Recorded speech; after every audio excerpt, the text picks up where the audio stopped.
Well, good evening, everyone, as we gather again to listen to a fabulous presentation on the subject of Kohima, this time by Bishop Nigel Stock. And we're just waiting a few moments until everyone has joined us from around the world. We've got about 130 registered to join us tonight, and I'm watching all the numbers come in. By all means, use the chat functionality to say hello to everybody. And if you've got questions during this evening's presentation, then use the Q&A functionality, and we'll either try to answer them right at the end, or if we can't, if we run out of time, then we'll put something up on the website and we can answer them by email. Good to see lots of friends of the trust coming on tonight, and lots of newcomers as well, which is very exciting. So I think at this stage we've got enough people on board for me to hand over to Sylvia May to get it all started. Thank you, Sylvia. Excellent, thank you, Rob, and hello everyone again, and welcome to another Kohima Educational Trust webinar. And we're delighted to welcome so many new names tonight, as well as so many regulars, and we love having you back. Thank you. Tonight we will be, well, we won't be, Nigel will be talking about the 2nd Battalion of the Durham Light Infantry, who were part of that forgotten army against the Japanese, who fought against the Japanese in India and Burma. And our speaker tonight is Bishop Nigel Stock, who has a particular interest in the DLI, as his uncle fought with them, but sadly was killed in action. Nigel is a trustee of KET and a British Church of England bishop. He served in the Diocese of Durham before spending 5 years with the Anglican Church of Papua New Guinea, before returning to serve 2 parishes in the Diocese of Newcastle. His affiliation with Durham continued when he became Canon of Durham Cathedral. And those of you who attended the commemoration service in York 3 years ago will recall Nigel's brilliant address when he talked about his uncle, Major Roger Stock, who was killed on the 23rd of April, 1944 on Garrison Hill. Nigel has meticulously researched the part that the battalion played prior to arriving at Kohima and during the battle itself, revealing stories of quite individual heroism. Joining Nigel is Robert Lyman, who, as I say, every time needs no introduction, but I always want to introduce him so I can promote his wonderful books. The latest being From Victory to Defeat, the British Army from 1918 to 1940, a co-authorship with Lord Danett. Please do use the chat button, as Rob's already invited, or the Q&A. We'll take questions at the end, time permitting, or if you prefer, email me afterwards, and I will send on your questions to our panelists. Now, thanks, and over to you, Rob. Brilliant. Thank you very much indeed, Sylvia. I'm really looking forward to tonight. I've heard the presentation in rehearsal, and it's really, really good. It's very, very exciting for us to be able to expose the individual battalions of the famous British 2nd Division at Kohima to everyone, and we're looking forward over time to perhaps doing all of them. Won't that be exciting? Well, you won't need any reminding from me that the 2nd Division, the famous British 2nd Division, was one half of the 33rd Corps, commanded by Lieutenant General Montagu Stopford. The other half, of course, being the equally famous 7th Indian Division. In the 2nd Division, which Nigel was going to talk about, we had 11 infantry battalions, in addition to gunners and Royal Engineers, and I'll just quickly run through them. There were 9 battalions in 4th, 5th and 6th Brigade, and 2 additional battalions as divisional troops, the 2nd Battalion, the Manchester Regiment with Vickers machine guns, and the 2nd Reconnaissance Regiment, as well as a special service company. In the 4th Brigade, we had the Royal Scots, the Royal Norfolks and the Lancashire Fusiliers. In the 5th Brigade, under Brigadier Victor Hawkins, we had the Worcestershires, the Dorsets and the Queen's Own Cameron Highlanders. And tonight, as part of 6th Brigade, we had the Royal Welsh Fusiliers, the Royal Berkshires, and the 2nd Battalion, the Durham Light Infantry. Incidentally, this is my old regiment.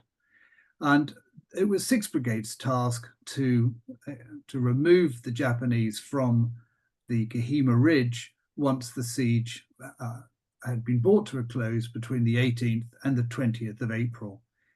I need also to mention the 3 field regiments of Royal Artillery, the 10th, 16th and 99th, and the 100th Light Anti-Aircraft and Anti-Tank Regiment as well, which undertook fabulous service in the Kohima battle, and the 5th, 208th, 506th Field Companies, and the 21st Field Park Company of the Royal Engineers. All these men and others played a very significant role in the siege and in the battle for Kohima. Well, that's enough from me to set the scene. The presentation by Nigel is comprehensive and takes us through the story of the 2nd Battalion, the Durham Light Infantry. And it's time now for me to hand over to Nigel. Thank you very much. Thank you very much, Rob. Well, the story of the 2nd Battalion of the Durham Light Infantry echoed a lot of the stories of the other battalions of the 2nd Division. It was, of course, one of the 2 regular battalions of the DLI, which was the common configuration of the professional army before the war, is usually 2 regular battalions at least. The 2nd Division, as you know, just to give a bit of background to the tough story of this battalion during the Second World War, the 2nd Division was on the British Expeditionary Force to France, and they were there during the Phoney War. And with the invasion of Holland, the DLI, with the other parts of their brigade, executed the usual plan, or the plan that was there, to cross the border into Belgium to begin the defense of against the invading Germans. The DLI had their first contact on the 14th of May of 1940. And they were defending a bridge over the River Dyle in Belgium. By all accounts, they were extremely effective in what they did and put up a very stout resistance and actually held the overwhelming attack back. Notable in this engagement was this character, Richard Annand, Dickie Annand, who defended the bridge almost single-handed at one stage by standing on the parapet with a bag full of grenades, throwing it at enemy troops advancing and trying to get underneath the bridge. He was wounded but carried on in command of his platoon, was ordered back over the bridge, and then realized his battalion had been left behind. So he recrossed the bridge, found a wheelbarrow, put him in that, and wheelbarrowed him across the bridge. I think he was, if he wasn't the first VC of the war, he was certainly amongst the very earliest. But the battalion then had to withdraw, which was really morale sapping because they felt they'd done well, but the front was crumbling all around them, so they had to pull back. And a tough time they had of it. One of the references I will constantly make is to a voice archive that comes from the Imperial War Museum of someone called Martin McLean, Sergeant Major McLean. It is an extraordinary story about what it was like to be in a retreating army. The DLI managed to keep its configuration quite a lot, but they began taking heavy casualties. By the 23rd of May, they were back in the same village they were in France before they crossed the frontier, but by that stage, 3 company commanders had been wounded and the 4th captured. And this was an attritional rate that seemed to carry on the story of this battalion. They had to cover the general withdrawal at a place called Saint-Benon, and in fact, very few of them got away from that. Most of the battalion stayed put and was eventually overrun or captured or killed. Some managed to retreat to Dunkirk, including Sergeant Major McLean, who kept his men in good order, got them back to the beaches, and then was ordered back to hold a bridge, which he was expecting to have to hold until he was captured or overrun. But in fact, he was then told to withdraw, and the French took command of the bridge. And he was one of the very lucky ones to get onto a destroyer off the mole at Dunkirk, having already seen that bombed with horrific results on the troops queuing up there. By the time they got back to England, there were only 3 officers on the roll when they arrived back. The quartermaster, Captain Pearson, Second Lieutenant Hugh Lister Todd, and the Second Lieutenant Rudd. There were 180 warrant officers, NCOs, and privates. Also, the medical officer and their padre, Dick Rice, of whom we'll hear more.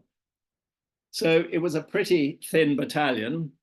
They were rejoined by some of the regulars who came back having been evacuated injured in the early part of the campaign, notably Captain Hutton, Bill Hutton, who took over as adjutant.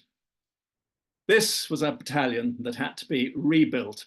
And as is the story so often, it took quite a character to rebuild them. And this turned out to be someone called Ivor, the interesting name of Ivor Weir. And Weir was spelled W-I-E-H-E. Well, if you're from the Northeast and you see a name W-I-E-H-E, not surprisingly, he was known as Colonel Y.I., as in Y.I. man. Martin McLean gives a very interesting picture of what it's like to be in a battalion being built up. They had to be in coastal defence to begin with. They're mostly based around Huddersfield and Yorkshire. At one stage, they were detached from the 2nd Division and sent down to Bury St Edmunds with the idea that they might become part of a motorised infantry battalion. That only lasted a month. And then in the way of the army, they decided that wasn't a good idea and sent them back to the 2nd Division, probably because rumour had already started that 2nd Division was due for overseas and the General Commanded wanted his DLI back. At that point, Colonel Weir had to relinquish command. He wasn't a well man, and actually 2 months after relinquishing command, he died of cancer. But the person who took over was Colonel George Stobart, and he had a second in command, a Major Jack Theobalds, who came from the Ox and Bucks Light Infantry. And it was in April 1942 that the order was given to move to Glasgow, ready for embarkation, and everyone was issued with khaki drill and the very useful solar topi for Destination X. Well, there was a lot of speculation. Was it the Middle East? Was it Palestine?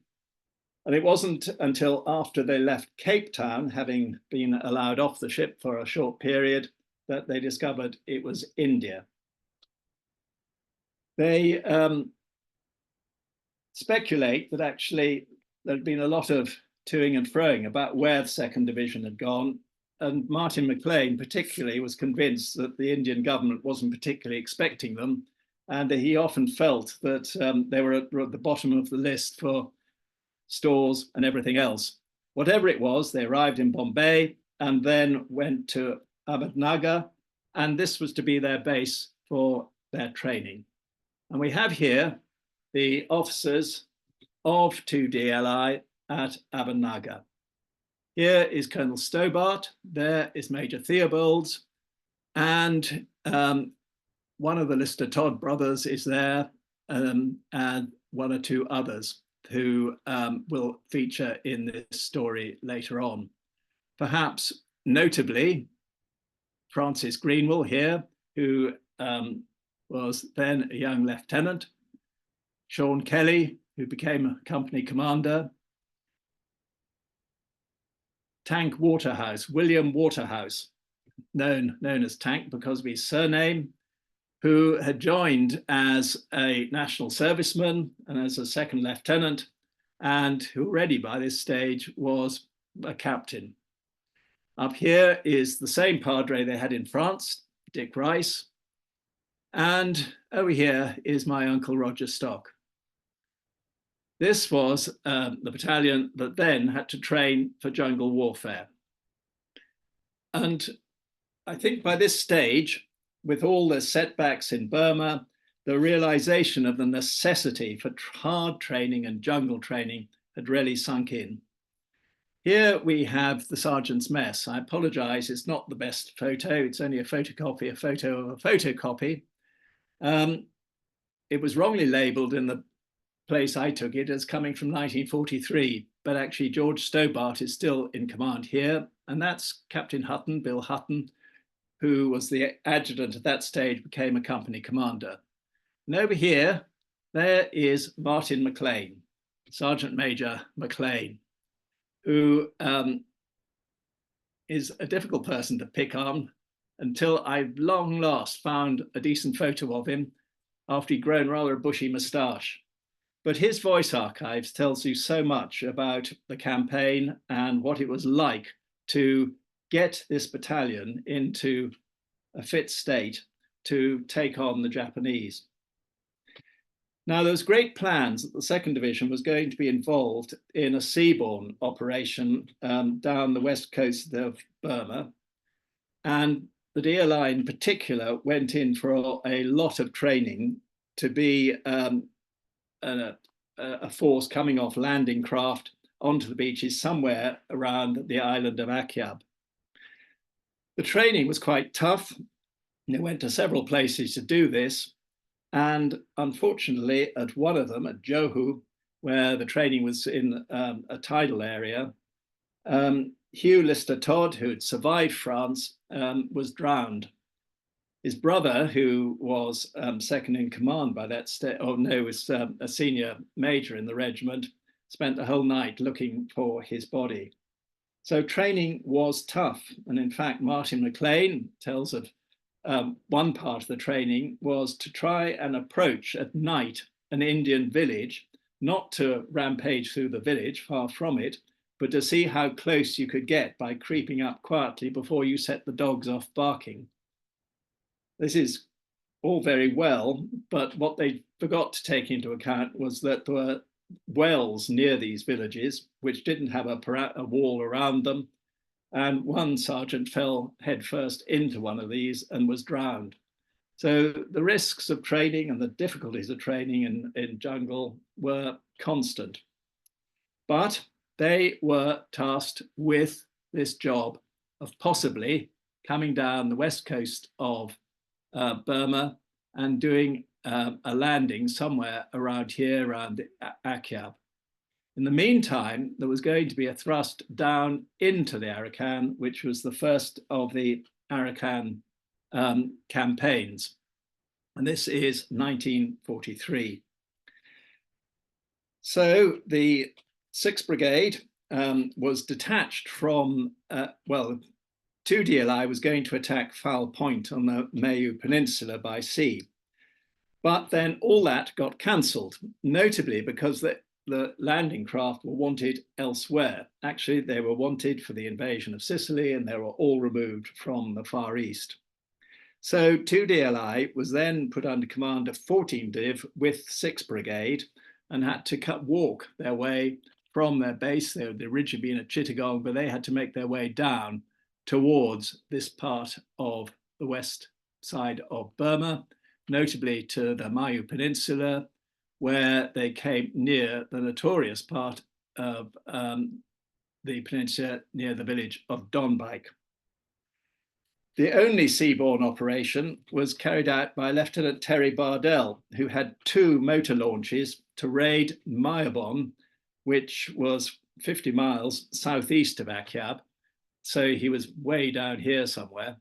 And they were after a Jap concentration point where they had stores, and he and a platoon arrived in 2 motor launches, found at night, found a jetty, and they approached the jetty very silently, on which was standing a Japanese sentry.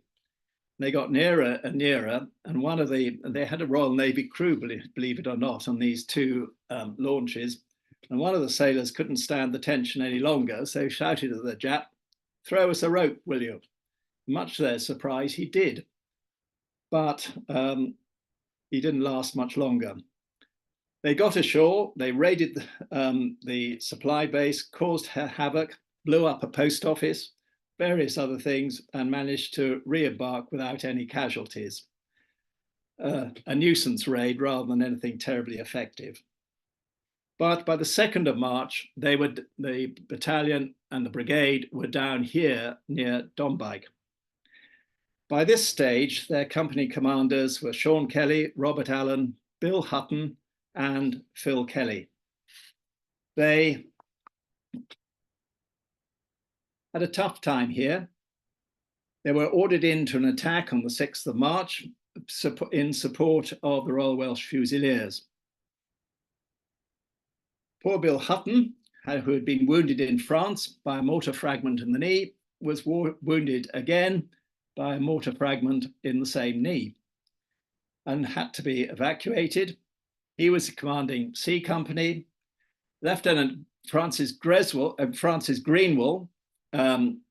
took over and put in a very effective attack with his characteristic way of doing it by leading by blowing a hunting horn. He was relatively successful before he was wounded with 14 fragments from a mortar bomb and had to be carried out. For this, for his attack, he was awarded a military cross. By that stage, there were no more officers left in C Company, and Sergeant Major Maclean had to take over. And you can read it in The Forgotten Voices of Burma, but it's also in his voice archive. You read of one of the extraordinary sort of maladministrations of war. Just before the attack, they'd been issued with new ammunition. Maclean had been an armourer and knew his weapons, knew ammunition, and he'd also worked in a metal foundry before he joined the army. And he was suspicious from the beginning of this ammunition because the brass didn't look right. Well, he was right to be, because the brass was weak and it jammed every Bren gun that fired. And if you fired a rifle, you then had to turn it over and kick the bolt to get it open to get another round in. And to his horror, he found the whole section had gone into the attack with this faulty ammunition and got caught and taken an awful lot of casualties. The brigadier tried to keep the advance going, but at which point Phil Kelly of D Company, the commanding officer of D Company, was shot through the head and killed. Captain Holmes took over command there, and then my uncle Roger Stock at this point took over C Company. There was a stalemate at Dombike. It's in Rob Lyman's book about the whole campaign and about the difficulties of attacking Japanese strong points once they'd had a chance to really dig in. They knew the ways of doing these things, heavily reinforced bunkers, which could withstand artillery fire, and well-sighted. Well, the DLI at that point then were ordered to withdraw because the Japanese had done their flanking movement up the Caledon Valley, and the whole division was about to be cut off up near this point, Indin. So there was an orderly withdrawal. And again, I think the battalion did very well in the way they did it. But it was a grim business, because when they got back to this area, the Japanese did an attack on the rear and overran brigade headquarters, captured brigadier and brigade major, and were frantically digging in as the rest of the brigade were coming up. And Martin Maclean will tell you in his voice archive about my Uncle Roger coming up to him saying, look at this, and gave him his binoculars. And he could see this part where the Japanese were digging in, and tied to the trees in front of them as a human shield were Brigadier Cavendish and Major Fanshawe, the brigade major. The awful decision had then to be made: should the artillery open fire and prevent the Japanese digging in, with the inevitable result that the brigadier and brigade major would die. And that was the decision that had to be taken, and was. But it was an indication of the ruthlessness and the toughness of this enemy they were fighting. But again, they broke through and they were able to make a retreat, actually a lot of it along a beach at low tide. And the artillery actually was notable in being successful in keeping the lines open so that they could make their retreat. So after that, it was back to India. They had been blooded in fighting in the Far East, but it had been a tough and hard experience, and with faulty equipment. Not only was the ammunition faulty, I mean, they promptly dumped that in a very deep chong and went back to their old ammunition, but some of the equipment that they were given, like Tommy guns, didn't function well in the jungle either. And they had a number of occasions where they just malfunctioned so badly, they actually blew up on the people using them. So they were dumped as well. When the brigadier had been killed, Colonel Theobalds, who was by now commanding the DLI, having been second in command, was promoted. He took over the brigade and conducted the command of the brigade, getting them out of that sticky situation. But they got themselves back and they were sent back to Abanaga. And here they are in July 1943, having survived that very unpleasant experience in the Arakan. This must have been just before Colonel Theobalds here was promoted and sent off to, first of all, be second in command of brigade and then eventually take command of 4 Brigade. He was actually well liked in the battalion.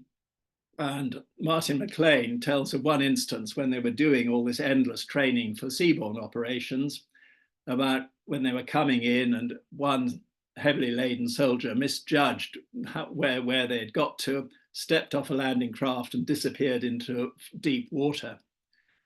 Jack Theobalds took off all his equipment instantly, dived in and pulled him out. And that had an enormous effect on the men, according to Martin McLean. If the colonel was prepared to risk his life and pull his men out, then this was a man they would follow.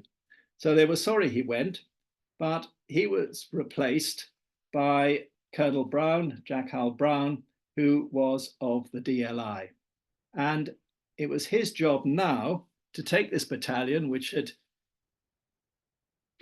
had one experience of war and had fought bravely, but had the demoralizing effect of having to retreat, get them back into fighting trim.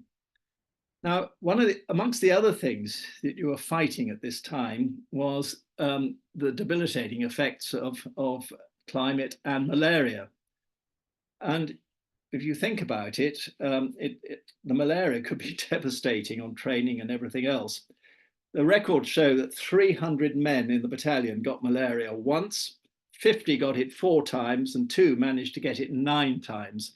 Malaria was a constant presence until they finally got some medication that could begin to combat it slightly. The other thing that happened was there was a more professional look to people, because finally, instead of going into battle in khaki drill, they were given jungle green. Martin McLean says of the fighting down in Arakan, he went back at one stage to pick up some reinforcements, and they all got off in their clean khaki drill. And the first thing he did was make them take their equipment off and go and get into the muddiest ditch they could find and dirty their uniforms so that they didn't stand out so much. But now they had this experience, they had extensive training in jungle warfare and were preparing for the next operation into Burma. However, come March 1944, when this man was in command, Jack Howell Brown, things changed. I'm very grateful for this picture. It arrived this afternoon from Colonel Brown's grandson. I guess this was some time before he actually got to the rank of colonel, but a lot of credit to him for producing a regiment that was now ready to go back into action. And it needed, because by this stage, Operation U under General Mutaguchi had been launched and the Japanese invasion of India had begun. And General Sato was given the job of taking his 31st Division up into northeast India to capture Kohima and then go on to capture the huge depot at Dimapur.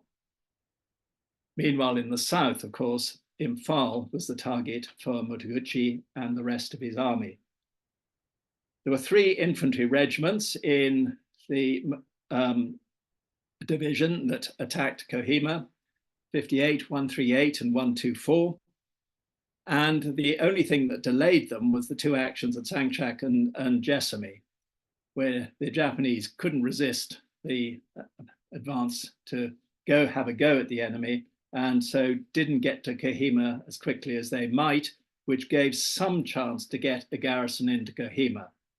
Well, those who follow these webinars will know of the extraordinary stand by the garrison under siege, driven further and further back into a smaller and smaller area. And Tudiv was given the task of getting up to Dimapur and to begin the relief of the garrison. And you can begin to see here some of the war diary of 2DLI about how this was accomplished. It was a long train journey, and by the 15th of April, having been given notice in March, by the 15th of April, they were in Dimapur and then moving up to Kohima. By the 17th of April, they were 2 miles from Kohima, and D Company had their first clashes with Japanese patrols. It was at that point that 161 Brigade passed through and finally made contact with the Kohima garrison. So the siege was lifted, and like everybody, there's accounts by people like Lieutenant Rome and a number of, and Martin McLean, about the haggard state of the Royal West Kents when they saw them and the rest of the garrison as they came out, and their admiration for all that they had achieved. Now, contact had been made, but the Japanese still commanded one of the approaches to Kohima and the road that could get them to the base of Garrison Hill, which they then had to climb up 400 feet with their supplies. But this was still overlooked by a feature called Terrace Hill. So at that point, the DLI were given the task to clear Terrace Hill, and Colonel Brown ordered B Company under Robert Allen to make the attack.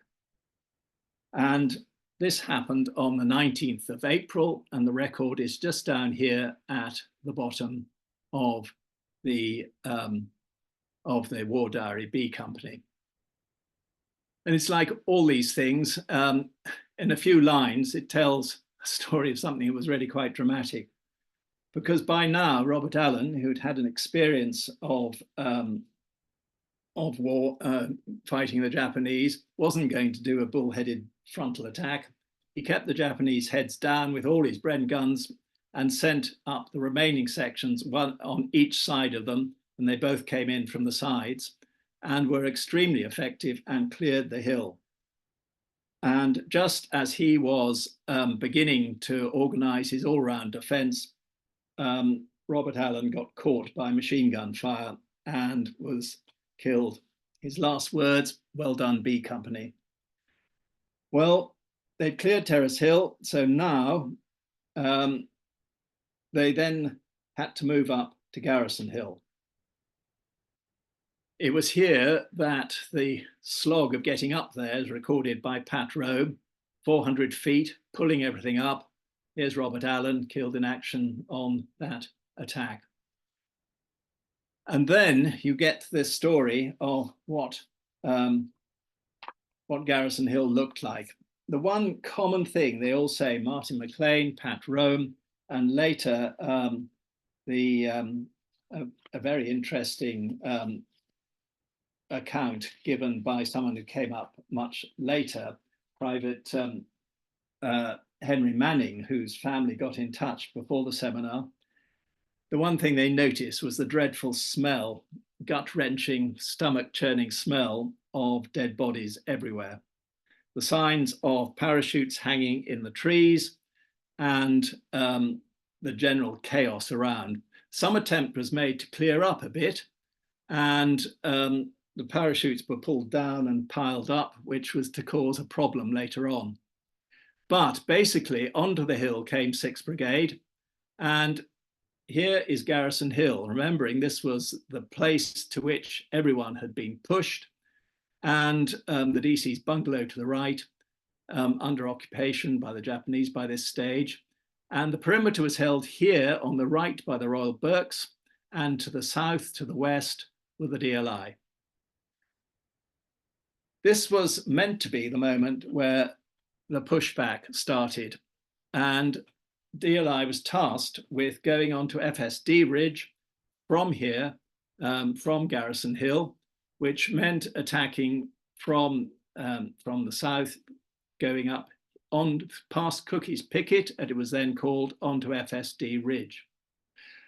What Pat Rome in his account talks about was the eerie quietness when they came up in daylight. This is a remarkably small area for have that number of troops concentrated. And the Japanese were not far away. You're talking about 50 yards. And yet during the day, nothing could be seen of them.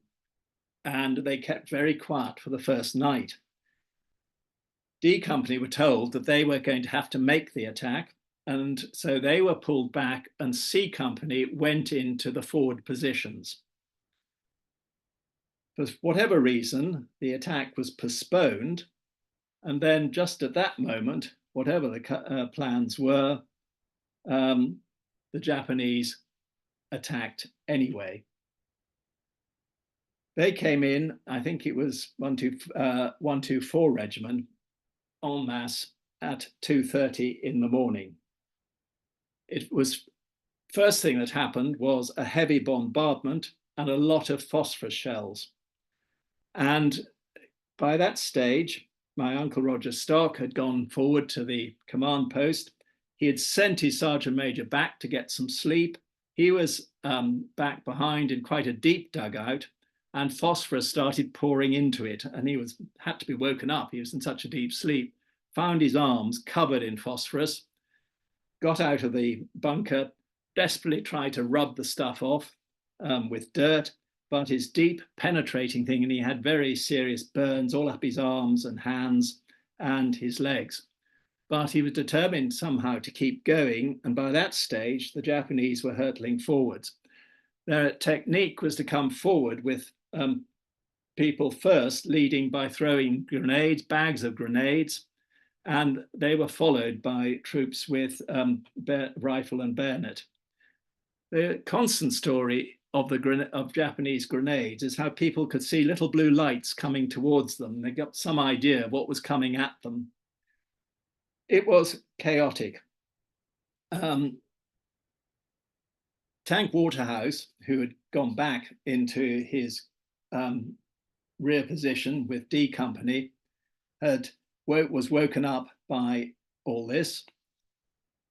And picture of the terrain give you this. This is the modern day version of what Garrison Hill looks like today.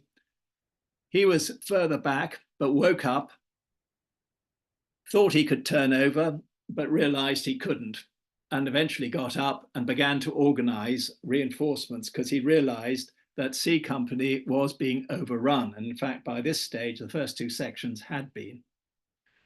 So he took a line down, and they went back and roughly a line around C Company headquarters and began to hold the Japanese. There was then a lull, and in the DLI war, Tank Waterhouse said, at that moment, my Uncle Roger came back and they sat down to have a cigarette to talk about what was going on. What do people talk about in the middle of something as grim as that? What to do next? How to bring up more? Who's doing what? No, they talked about Teesdale, their next leave, what they might do. I suppose Teesdale couldn't be more different from this awful place they found themselves in. But then the attack resumed, and that was the last Tank Waterhouse saw of my uncle. He went back to his company HQ, And Martin McLean is very clear what happened. They got an absolutely direct hit from a 75mm shell. And as he said, there was nothing left of company commander, the radio operators, and all the company runners. And it was hard to tell who was what. Also killed in the initial thing had been their artillery liaison officer, so they couldn't bring down counterfire. Tank Waterhouse by this stage had gone back, collected clerks, cooks, anybody else who could hold a rifle, and they had counterattacked again. By this stage, it's probably worth just recording what it was like if you were Pat Rome. Here he is. He is a second lieutenant, lieutenant, and he had been woken from sleep and realized that things were getting very serious. Sergeant Brannigan and I got out of our hole and with a sten each and a pocket of mags and grenades and started routing out members of the platoon who were nearby. We then went over towards Company HQ to find out what could be done. We hadn't gone 20 yards when Sergeant Brannigan was hit and crumpled up with just a groan. He was dead, so I left him and found Bill Watson looking wild and huge and clasping a Bren gun in his hand, having just clubbed a Jap with it. We stuck together, discussed the situation. Everything was very confused, but it seemed that some of the Japs had broken through, and to judge by the screaming, the remainder were massing for another go. It was a question of grenades and still more grenades, and shooting when you saw something. Shortly after, Bill was hit and crumpled up. I shifted my position. The remainder of the night was a confused memory set against a background of fire, smoke, and noise. Isolated incidents spring to mind. Willie Lockhart killed, lying beside me. Edwards hit in the stomach, cursing and screaming.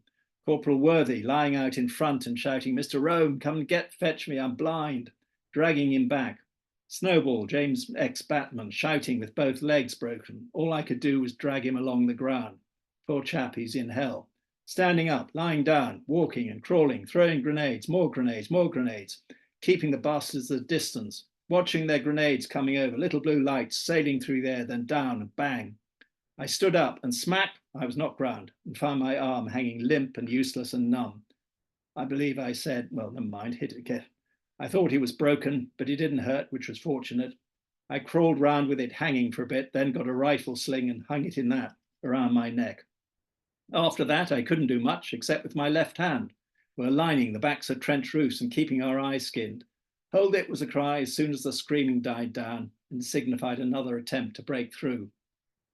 A little Jap was found in the middle of us, lying on the ground. A Sten gun tried wouldn't work, a rifle finished him. It made one think of shooting rats. The fire spread to a dump of ammo where it was lying. Well, that was it. An ammunition dump was hit. It lit up the sky, and a lot of parachutes that had been piled up also caught fire. So the defenders were being backlit, which didn't help their situation. I couldn't remember daylight coming. I remember talking to Roger Stock and hearing 5 minutes later that he was dead, but the night was nearly over, thank God. We could see Pickett and they could see us. Their light machine guns opened up and we were in the open on a forward slope. We couldn't spot them. I went forward with the Bren gunner to try, but he got us first, and the gunner had his hair parted by a burst. All he said was, "My God, I've got a bloody headache." We shifted and I found a good billet behind a dead Jap. He stared at me. I never thought of looking in his pockets for papers. It only struck me afterwards. A company were preparing for a counterattack. Peter Stockton came up. We had a chat to find out what the situation was. They went in fine style, Peter leading with his cookery. They got into the trenches and fought their way along a bit, but the Japs were too strong. Peter was killed almost immediately. The wounded started straggling back and they were fired on again. The stretcher bearers were beyond all praise. I've never seen such superb and inspiring courage. They knelt in the open and stitched the chaps up and carried them back and came back for more. They were unstinting and without thought for themselves. Corporal Spencer and Ward were put in for the VC. They got nothing, not even a mention from Delhi. Sean took another counterattack in, but without success. I remember shifting round with my pockets full of mags for Bren's. They were running out. About 8, things died down. I sat and chatted to Sean Kelly. I asked him what the form was. He said A Company were digging in the line we had held and were going to reverse the trench route to fire the night away. I didn't reckon I could do much good, so I toddled back to Company HQ where I found Tank. He told me to go into his hole and sit quiet. I was very grateful. I sat there and dozed till about 12 when the regimental aid post was a little less pushed, and then made my way over there. Teddy, the medical officer, Dick, the padre, were doing marvels in a shambles. I had a pot of tea, which was like nectar. Well, same with Martin McLean. He went back to get his wounds dressed, saw it was busy, so went back to the front. Tank Waterhouse had already ordered him back to the aid post, and was furious when he found him again and told him he was out of it. Get lost, bloody well go to the aid post. I've told you once, I'm not telling you again. And that was the end of Martin McLean's time at Kohima. These are heavy losses. They'd lost 15 officers of the 3 forward companies, and of the 15 officers of 3 forward companies, only 4 remained. And Sean Kelly was wounded and eventually had to be evacuated. A company, there was only 60 men left out of 136. 27th of April, Colonel Brown managed to restore the situation further. This time, Francis Greenwell with a guerrilla platoon managed to overrun the Japanese, again tootling on his hunting horn, and they pushed them back, and they were back into the positions they originally occupied, and the whole attack had been repulsed. This was the second attack on the 27th, was the last major attack the Japanese made. The battalion was taken out and they had 48 hours respite and reorganization. But the 4th of May, they were ordered back to start again the offensive, and they were to go out onto FSD Ridge and to try and push the Japanese away from the hills around Kohima. Again, the war diary showing rather sort of brief entry that considerable enemy artillery fire on the 23rd of April, Tank Waterhouse, and the record of those who were killed on that night. Here's my uncle. And here's Pat Rome. And this is Sean Kelly, who did so much to restore the situation with Tank Waterhouse. And he was great. I think he and Pat Rome were particular friends. Well, the situation was restored. And here you see the reference to Lieutenant Greenwell, who was known as Conky to the men because of his big nose. Must have been a family, here he is. Must have been a family trait. I was at school with his son. He shared that. And here is people who did so much to look after them. This is Teddy Harvard Jones, who took a lot of the photographs that are associated with the DLI because he didn't seem to know cameras weren't allowed in the front line. As it said in the little booklet about this, thankfully he didn't know that he wasn't allowed to have it because the photographs are an extraordinary record. And here are the stretcher bearers that were so heavily praised. I mean, gosh, good heavens, these are the stretcher bearers. What were the frontline troops like? This was the guy who was recommended for the PC and got nothing, but they were extraordinary in what they did, and they're acknowledged in so many ways for their bravery. And here is Pat Rice, Dick Rice, the padre, with 2 of them sitting in the waiting to go out. He organized a lot of the rescue parties. And here he is, David Rice, the padre. David was his official name. Goodness knows I got to be called Dick, but there you are. And he was actually awarded the MC for his actions that night. He was a particularly popular man, but the attack had to go in and they had to reorganize. And the idea was to go, A&D companies were going to attack out from here towards FSD Ridge. And again, a very interesting story that the Manning family sent of their grandfather, who came up much later from the DLI, because inevitably, when so many of them had gone by train, transport had to come up later and had a very long route, 1,200 miles over bad roads to get there. So not all of them got there at the same time. By the time Private Hanning got there, the main battle had happened. And he spoke about then being sent as a reinforcement to the fighting companies, about the slog, the 400-foot slog up. And he must have got there after the 27th, but he was in time to go forward for the attack on the 4th of May. I think it was the, can't remember whether it's Dorsets and the Royal Welsh Fusiliers went in first. DLI were following up. The attack failed and they were ordered back to Garrison Hill. And it was at that point a bombardment came down on the retreating troops. And then Colonel Brown, who was with them, was caught by a shell blast and he was killed. So by that stage, they'd lost most of their company commanders and their colonel. And interestingly, it was a second in command of the Berkshires, Major Robinson, who came down to take command of the DLI. So by that stage, they came out of the line and relieved by the Royal Berkshires and came out. By that, they had 3 rifle companies now, and they only had 2 platoons in each of those companies. They did some duty at Jotsamar for a bit and spoke there about encountering the Nagas and their admiration for the Nagas and all that they had done. They were involved in the fighting along the Aradura Spur. It was an awful grind up jungle slopes in the monsoon. Snipers casualties weren't as heavy as they had been, but they were still taking them from snipers, but they didn't actually have to take the Japanese positions because other elements of 2nd 2 Division got behind them, the Japanese withdrew.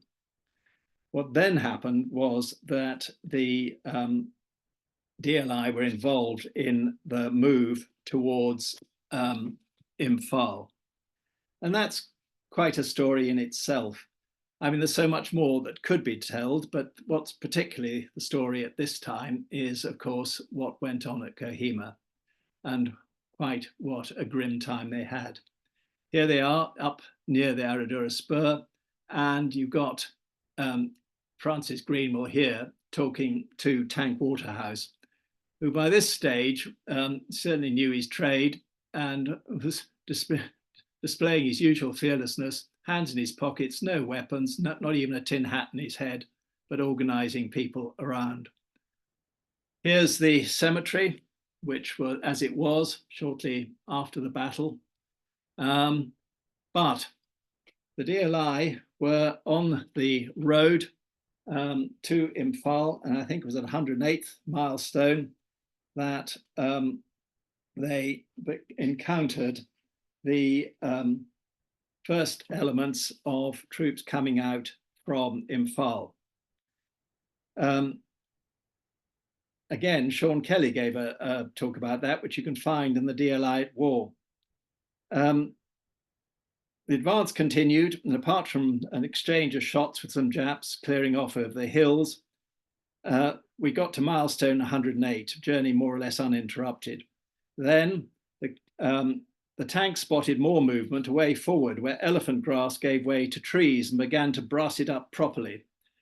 Soon they stopped. A plaintive message relayed through many sets had reached them. We were brassing up the advance elements of the 5th Indian Division of the beleaguered 4th Corps.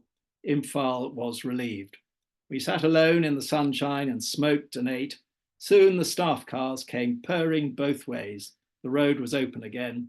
It was a lovely day. DLI at War claims this is the DLI. Lots of other people claim it's them.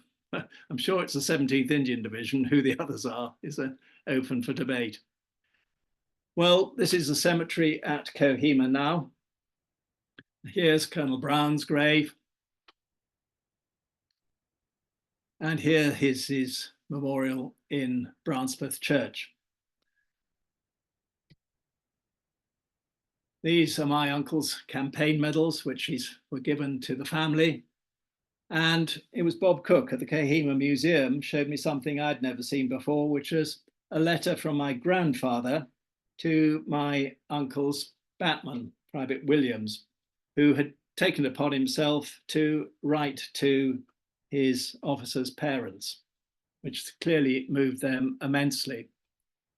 But there's another letter, which is rather sad in its way, written early 1950 something, writing again to Private Williams at his home address in Hartlepool, hoping he was still living there, because it was only then that they were notified that their son Roger had no known grave, but he was inscribed on the war memorial in Rangoon for those who had no known grave, which came as something a shock to them even a few years later.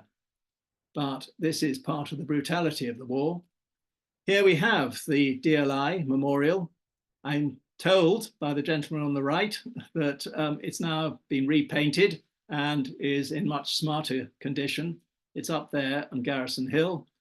And here is someone from the Rifles, Light Infantry, probably at that point by the 2nd Division Memorial. Here's Dick Annand in old age. I knew him when I was at Durham Cathedral, a remarkable character. He never went back to action because he lost his hearing as a result of his fighting, and did a lot of training, but after the war did a lot for disabled people, disabled veterans, and particularly for those with hearing loss. Dick Rice went back to a parish in Sussex, but his last one was here in the northeast. Why did he go to the northeast for his last parish? Did he go back to be amongst people whom he had been with during the war? He retired from here. It's a beautiful parish, which I know well, St John Lee near Hexham. Didn't live long into retirement, but died peacefully on a fishing expedition.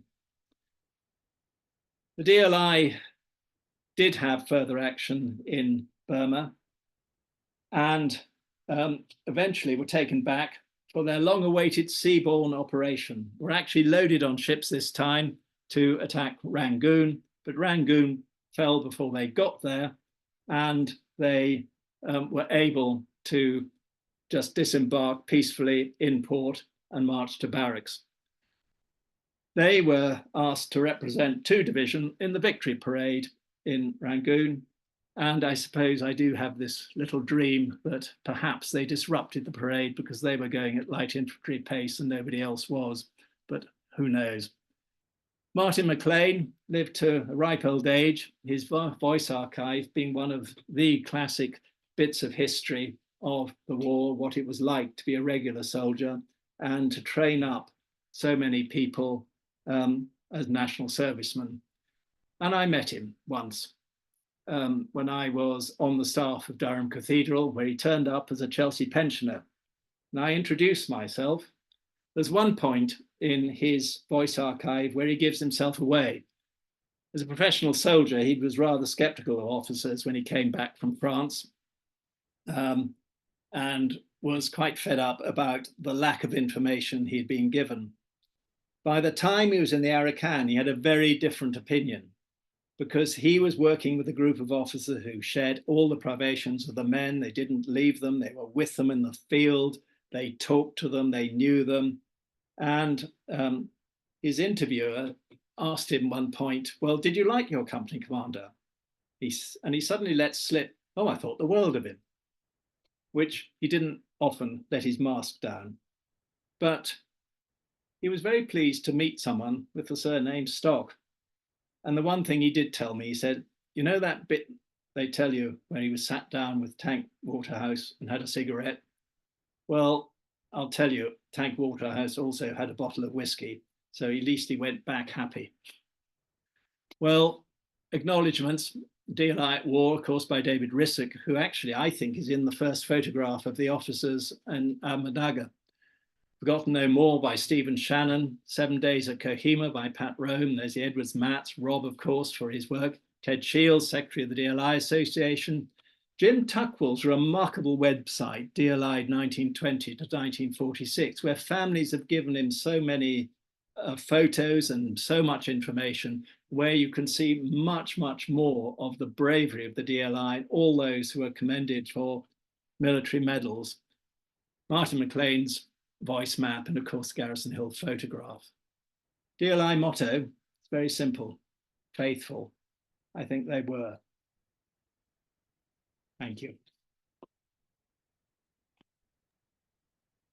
Well, that's fantastic, Nigel, and an absolutely brilliant talk, and with such moving stories of individual people that we don't often get to hear about. So thank you, and the true horror of what they all faced.